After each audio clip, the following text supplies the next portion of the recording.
Rodriguez for Yale and dash sacks for Brown. You see Rodriguez #1 in the Ivy League in face-off percentage. Sacks is third, and Rodriguez has the first one. And Yale will go to work here against Connor Foley for the first time today. And this is a team that you really have to give them time to develop. You bring in a new coach, you're changing coordinators, you're changing what you're doing, working with the guys that you have and maybe not the guys that you recruited, but making them family. Ben Scandone, good pass in front, and Jeremy Hopsicker puts Brown on the board early. Hopsicker, a guy we'll talk about in a little bit. He is a big, big target right there in the middle.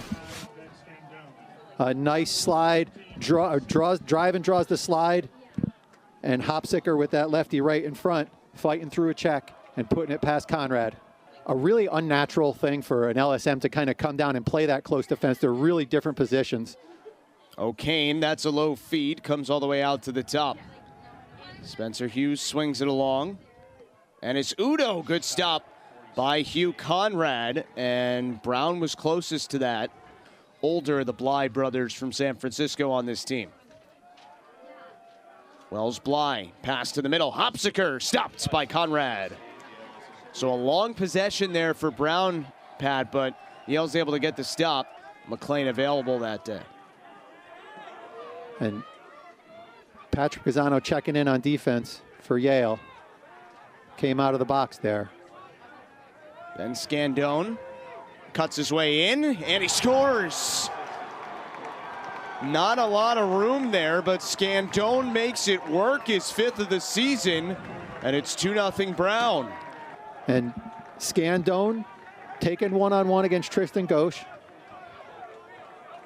Ghosh, who was carrying the ball down the field and lost it when the Brown defense collapsed on him, or the Brown ride collapsed on him. And so he'd been out there quite some time. A slip on the turf, and now Hughes resets after he got it back from Delasici.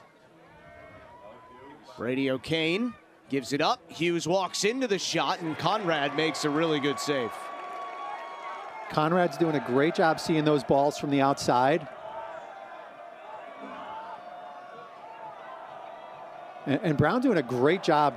Yale, the last couple of games, has really been using their middies to run the ball up the field. Johnny Kibe just has to chuck it across, and it gets to Anderson. 2-on-none here for Yale, and Johnson scores.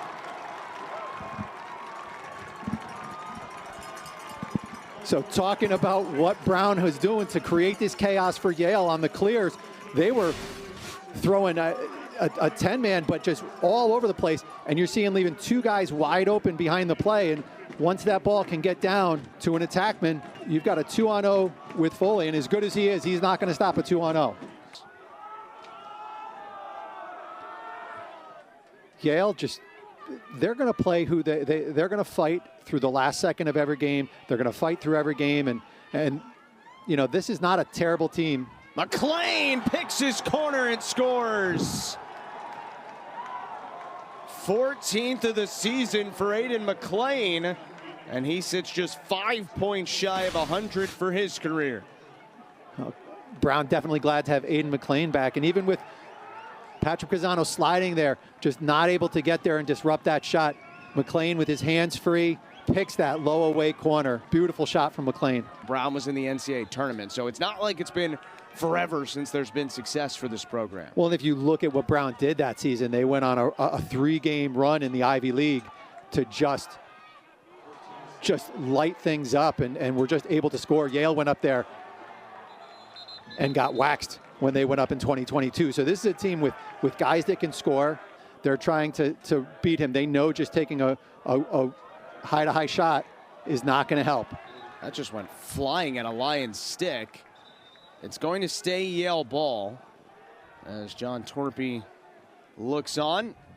Kind of a mastermind, if you will, with his game plans. I know you like to talk about. Quick one, Foley the save on Johnny Kibe. Owen Richter, the one defending Leo Johnson here. Richter just a freshman from Lincroft, New Jersey. Johnson comes topside with it. In front for Anderson. He was wide open. And that is really just very simple lacrosse. Beat your man, score a goal. Draw that slide. No second slide there to Anderson. And that's a guy that you cannot leave open on the crease. Comes to Johnson below the goal line. Now Lions up top. This is Cole Cashin. Spins back to his right. Cashin. Flag flies. Leo Johnson is stuffed by Foley, but we're going to get a flag, Pat, for, I believe, the contact to the head on Cashin. Obviously a national championship and another Final Four to his name here. This season's been a little different so far, but still time to turn things in the right direction. Second extra man opportunity for Yale today. They turned it over the first time. Johnson, that is in for a goal. Wow, where did that angle come from? I'll tell you, I didn't say anything because I really thought that was a mom goal. I thought that was outside of the net, and then just see it resting on the ground in the net. What a beautiful low angle shot. And we'll see a good angle here. Wow. Yeah, I thought it was off the side of the net too, but a ridiculous low to high shot there for Johnson's second goal of the game. Some good games in the fall that I think a lot of people put a lot of stock in. But that was the fall. And then getting into a regular season game with defenses that are more set, it's been more of a challenge. Tie game here. Cut in front, and a great play to tiptoe the crease by Wells Bly and put Brown back ahead.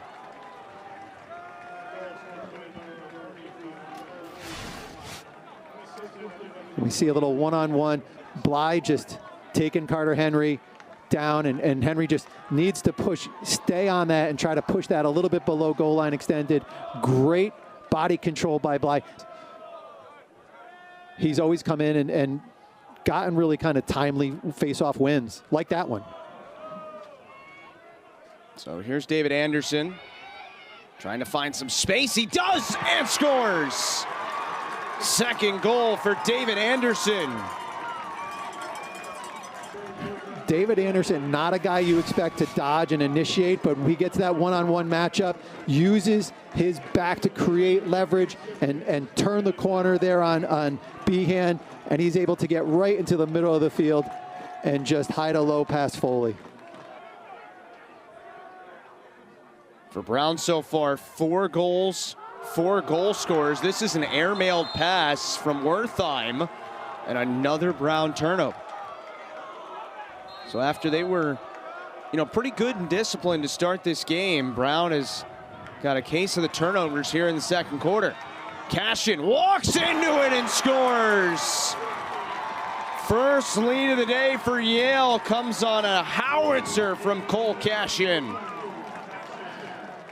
Cole Cashin, a guy last year that Coach Shea kept talking about, we got to find a way to get this guy on the field, and that's going to have Brown take a timeout. Momentum on the side of the Bulldogs as a really good all-Ivy League type midfielder, but also your captain from last year. Yeah, and he's a guy who's definitely contributing this year at Hopkins, a great player. Having all of those. Cashin again. 2 in a row for Cole Cashin, and Yale starting to feel it. A 2-goal advantage. Cashin getting his hands free with nobody on that slide, just a little bit late. And Foley not happy about it. And I'll tell you, Cashin.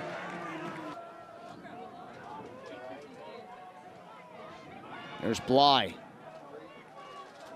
Defended here by Tristan Ghosh. Finds McLean, and a kick stop by Hugh Conrad, who's been good so far. McLean's older brother was a great player at Brown, Devin McLean. And their dad, Jason, also an Ivy League lacrosse player at Penn, as we have a delayed call coming here with a flag out. Delasici, and they just threw another flag. Comes out in front for Wertheim. Still 18 seconds on the shot clock for Brown to work with before we get these penalties. 2 technical holds there. And it looks like we're going to see 1 on each of the short stick D-middies for Yale. Quick shot at the end of the timer is handled by Conrad, and now we'll get the calls. Wertheim for Hopsiker. O'Kane, skip pass goes all the way back there. Kept on the right side of the field, though, by Charlie Cave, the All-American from last year. Hopsiker gives it up. McLean's shot is stopped by Conrad. Rebound came loose, but Luke Mahalik was there for it. So Yale gets the stop, 2 men down, but they do turn it over. And really has been very underrated with the job he's been doing. Hughes tried to give it back to McLean. It was behind him. And Brown's going to have to reset here a little bit. 20 seconds on the shot clock. Brady O'Kane throws it across. Good feed. McLean, he scores. Aiden McLean, second of the first half, and that was a goal it felt like the Bears really needed. Talking about how you win when you are not scoring a lot. It is long possessions. You draw that whole defense in, and then you're able to make that pass across completely over everyone to the far side for a nice time and room shot from McLean. 30 seconds for Yale to shoot. It is Chris Lyons here with it. And Yale wanting a hold on that. Lyons is double teamed. His stick got jammed up there, and it bounces in front, and Sharp has it. Wow, it looked like Foley had a great chance there, but he didn't know where the ball was. And Carson Cool takes advantage. Wow, a couple good bounces for Yale, and Cool pays it off. Listen, that goal may go to Carson Cool, but that is going to go, watch this. I think it's a one-handed grab. I think it's actually David Anderson. Oh, no, you're right. Absolutely Brad Sharp. One-handed grab, and then boom, bangs it out to Sharp. And you think about that play that... you know, just trying something at the end of the shot clock instead of just dumping in the corner and taking a violation. 4 seconds, and how many teams just leave it there at 4 seconds? Here's Carson Cool. Hands free. Good save by Foley. His 6th. Now up to 147 points in his Yale career. Moves in with it. Fires. Foley the save. Rebound is loose, and Foley dove right on top of it. There is going to be a call for a crease violation on Yale. And now Foley will just throw it as far as he can. Comes down towards Hopsiker. And what do we got? There's a whistle all the way back behind the play that's going to give Brown 5 seconds here to try and do something. Yeah, that's a weird call there. I think interference with the goalie. Hopsiker scores! Oh my goodness. That deserves the Jordan shrug.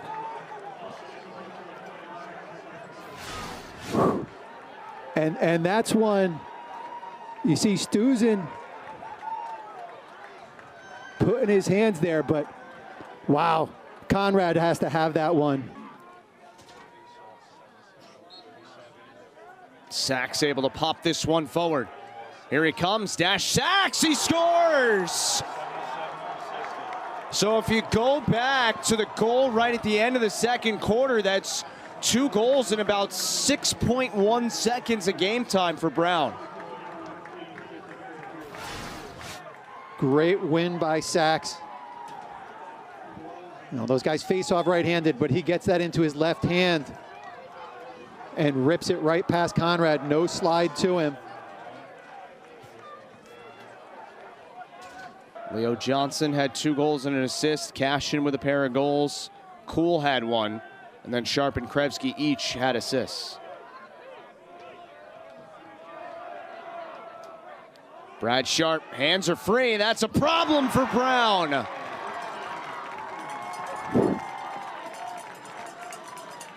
Brad Sharp with his hands free, looking like Thomas Bragg out there, looking at those great Yale shooters.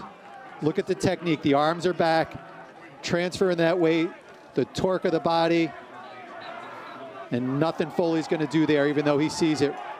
Face off, and it's going to be Breyer for Brown, and Waymeyer wins it clean. Tristan Ghosh out ahead of the pack, finds Johnson. Thought about the shot, but didn't have the angle.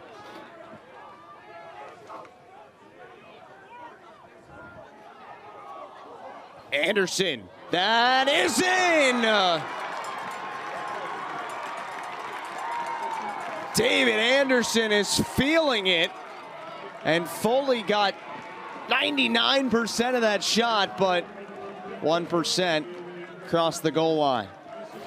And I'm going to tell you another one. He splits the double, and then we see it roll right in. Great camera work there by our crew. David Anderson, not a guy that's a dodger, not a guy that he's the guy that you're passing to and finishing. Second goal today. You talk about something a little different for Brown. On average this season, the final score in their games is just about 7 goals for them and 9 for their opponent. Sharp. That was stopped by Foley. Rebound picked up by Johnny Kibe. There's a stick down on the turf as Foley scoops this up. But Pat, obviously we have an eternity left in this game, and it's already 9-7. So this is much higher scoring on both ends than Brown normally plays. As Hopsicker's got another. A hat trick for Jeremy Hopsicker.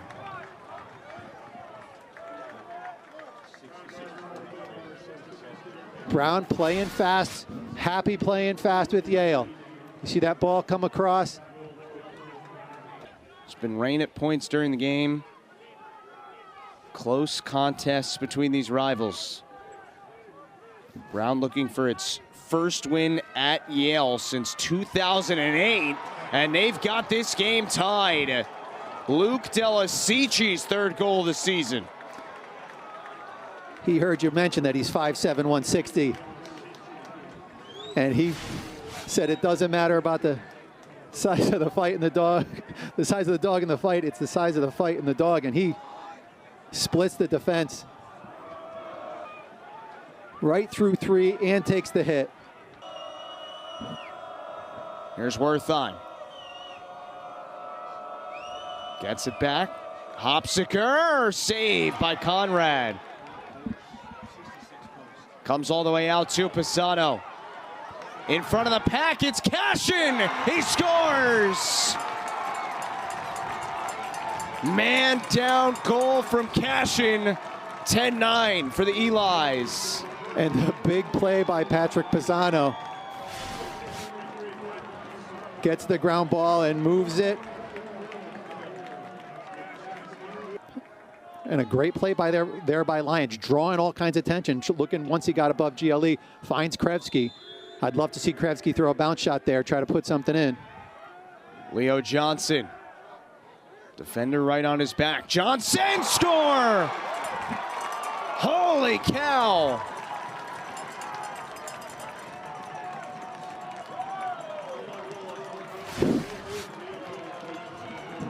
Wow, Johnson kind of goes up, gets turned back, and then turns back to the middle.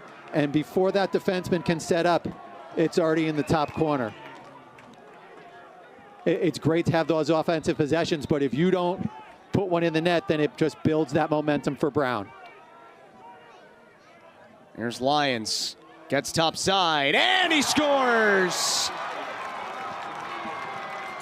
Chris Lyons gets on the board, his first of the day, and Yale has a 3-goal lead for the first time. A marathon possession ends with a goal, and the Bulldogs have their largest lead. Love to see those guys with the box influence of able to not put, he didn't put in his left hand there, just kind of rolled. Boy, Chris Lyons is in a world of trouble. It comes to Sharp, though.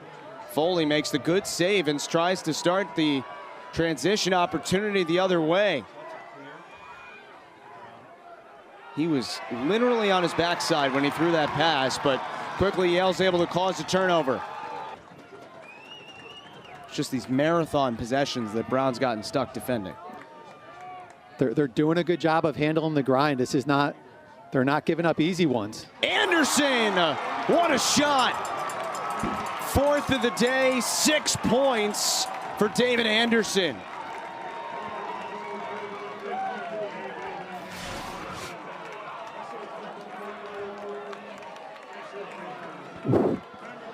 David Anderson and pulling a little low to high to the day I dive. We can borrow a line from the crease dive. That's a nice shot from him there. a post and the rebound comes right to them, or that ball barely squeaking through Foley earlier in the quarter. It seems like the tide's turning a little bit in terms of the luck, even though Yale's played really well today, as Brown gets another one here from Wells Bly. Well, they definitely have been working. They've been working for those bounces.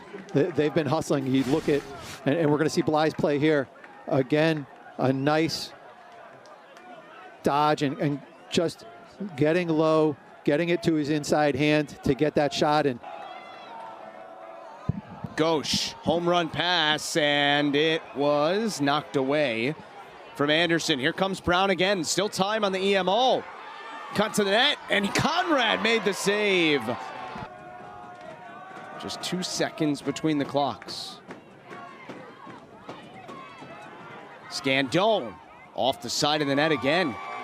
So Yale gets the stop, and we'll see how aggressive they are. Dangerous pass that Miklaszewski was able to pick up.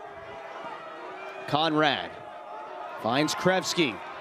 5 seconds for the Bulldogs. Krevsky all the way. Krevsky at the horn. He scores!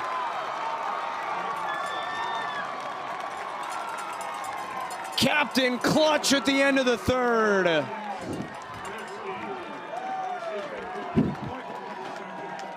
And what Krevsky eats is those late second drives. This is one that you just think that the horn's going to go, but no, he gets his hands free, running downhill, and with 0.1 second.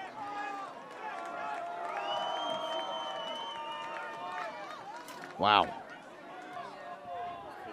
Anderson's career high for goals in a game is 5. He did that last year against Dartmouth. He has 4 so far today. Chris Lyons comes topside with it, double teamed, and that came through, but Foley made the save on Anderson. That was another really good break for Yale, but Foley made a heck of a save. How much more do they have in them offensively is the question. Scandone with 5 seconds. They're gonna have to take this shot, and Conrad makes the save on Mark Witt. Sort of a thing like, you're not thrilled that happened at the end of the first half, but maybe mentally it resets you forever. You're never going to take any save for granted again. David Anderson, good move, and he's got another. David Anderson ties his career high with his 5th goal of the day. And David Anderson dodging around a pole, and just, you see him just changing up the release point and bouncing that shot. He is just having the game of his life. He's 16. That was 2 games ago. Villanova did it in a 16-9 win. Yale one away from that, obviously. Spencer Hughes looking. Didn't have an angle to shoot. Now he does, and he scores. 2nd of the year for Spencer Hughes. Spencer Hughes with a great individual effort.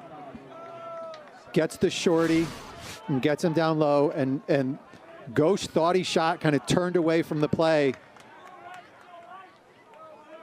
Bought on that shot fake. Pretty small sample size. With his 6 for 8 today, he's now 23 for 45 this year, which puts him over 50%. Moynihan all the way in. That hit the crossbar, and they say no goal. Didn't look like it went over the goal line, Pat. I don't know if you saw the same thing I did. Let's take another look at that last shot that Moynihan took. Yep, ooh. Definitely no goal. Scandone gives this up. It's off the stick of Bly, but he still keeps possession. And a lot of talk about that Penn State game. Conrad a save. Starts it up ahead quickly for Johnson, who ran right through Wells Bly.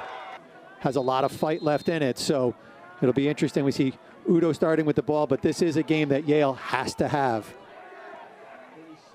Quick pass in front. Conrad came out of the crease to play it, and Bly lost his stick, and now a flag against Brown. After that long drive down to Franklin Field. Penn got beat pretty badly today by Cornell.